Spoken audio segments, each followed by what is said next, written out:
Hi అండి. సేమియా సగ్గుబియ్యం పాయసం చల్లారిన తర్వాత తొందరగా గట్టి పడిపోకుండా ఒకసారి ఈ టిప్స్తో ట్రై చేయండి.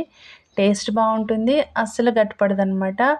దీన్ని తయారు చేయడం కూడా చాలా ఈజీ అండి. పిల్లలకు కూడా ఈజీ చేసేస్తారనమాట. ఈ సేమియా సగ్గుబియ్యం పాయసం కోసం ఫస్ట్ ఒక బౌల్లోకి 2 నుండి 3 చెంచాల సగ్గుబియ్యాన్ని వేసి పావుగంట పాటు నానబెట్టుకోవాలి. ఈ మాత్రం నానిన తర్వాత సగ్గుబియ్యాన్ని ఉడికించుకోవాలి. సగ్గుబియ్యం ఉడికించుకునేటప్పుడు కొద్దిగా నీళ్ళు ఎక్కువగా ఉండేలా చూసుకోవాలండి. ఇలా మరుగుతున్న నీళ్ళల్లో సగ్గుబియ్యం వేసుకొని ఉడికించేసుకోవాలన్నమాట. ఈ మాత్రం ఉడికిన తర్వాత వీటిని ఒక స్ట్రైనర్లో వేసుకొని వడపోసేసుకోవాలి. సగ్గుబియ్యం వడపోసిన తర్వాత వచ్చిన నీళ్ళు వేస్ట్ చేయకుండా కావాలంటే పంచదార కానీ లేదా బెల్లం కానీ వేసి వీటిని తాగేయచ్చండి. తర్వాత ఒక బౌల్లోకి ఒక 2 చెంచాలు లేదా 3 చెంచాలు బాదం పౌడర్ వేసుకుంటున్నాను నేను. బాదం పౌడర్ వేసుకోవడం వల్ల ఈ పాయసం టేస్ట్ చాలా బాగుంటుందండి. ఇందులో వాటర్ పోసుకొని ఉండలు లేకుండా మిక్స్ చేసుకొని పక్కన పెట్టేసుకోవాలి. నెక్స్ట్ స్టవ్ ఆన్ చేసుకొని మూకుడు పెట్టుకొని ఒక కప్పు సేమియాన్ని దోరగా వేయించుకోవాలి. మంటని మీడియం ఫ్లేమ్లో పెట్టి దోరగా వేయించుకోవాలండి. ఈ మాత్రం వేగిన తర్వాత వీటిని ఒక ప్లేట్లో తీసుకొని పక్కన పెట్టేసుకుందాం.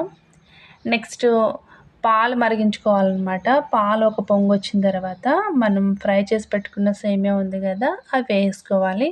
పాలు మరుగుతూ ఉన్నప్పుడు మీగడ ఉంటుంది కదా, మీగడ కట్టకుండా మరిగించుకోవాలన్నమాట. ఈ మాత్రం ఒక మరిగిన తర్వాత సేమియా వేసుకోవాలి. సేమియా వేసిన తర్వాత ఒకసారి కలుపుకోవాలి.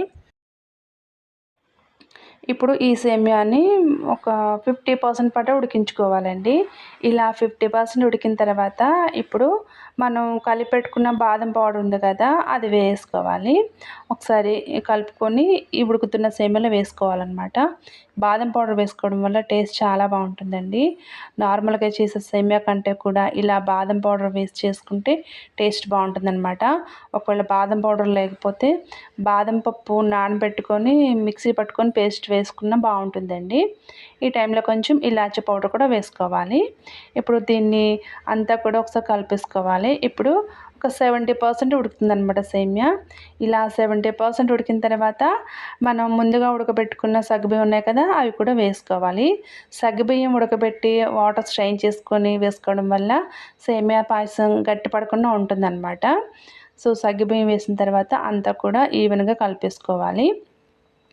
ఇలా కలుపుకున్న తర్వాత మనం స్వీట్ తినేదాన్ని బట్టి పంచదార వేసుకోవాలి. నేనైతే ఇక్కడ 3/4 కప్పు వరకు పంచదార వేసుకుంటున్నాను. పంచదార వేసి అంతా కూడా కలిపేసుకొని ఒక 2 నిమిషాలు ఉడికించుకొని స్టవ్ ఆఫ్ చేసుకుంటే సరిపోతుందండి. చూడండి, చాలా జారుగా ఉంది కదా, చల్లారిన తర్వాత కూడా జారుగానే ఉంటుందండి. ఇలా రెడీ చేసుకుంటే ప్రిపేర్ చేయడం చాలా ఈజీ, అలాగే టేస్టీగా ఉంటుంది. చల్లారిన తర్వాత కూడా అస్సలు కట్టుపడదు అనమాట. సో ఇప్పుడు స్టవ్ ఆఫ్ చేసుకొని దీన్ని సర్వ్ చేసుకోవడమే. చూడండి ఎంత బాగుందో సేమియా, చాలా టేస్టీగా ఉంటుందండి. చాలా సింపుల్గా దీన్ని తయారు చేసుకోవచ్చండి. చిన్న చిన్న టిప్స్తో చేసామంటే నార్మల్గా చేసే సేమియా కంటే కూడా చాలా బాగుంటుందన్నమాట. సో ఈ వీడియో మీకు నచ్చితే ఖచ్చితంగా నా ఛానల్ సబ్స్క్రైబ్ చేయండి, అలాగే ఒక లైక్ కూడా చేయండి. Thank you for watching.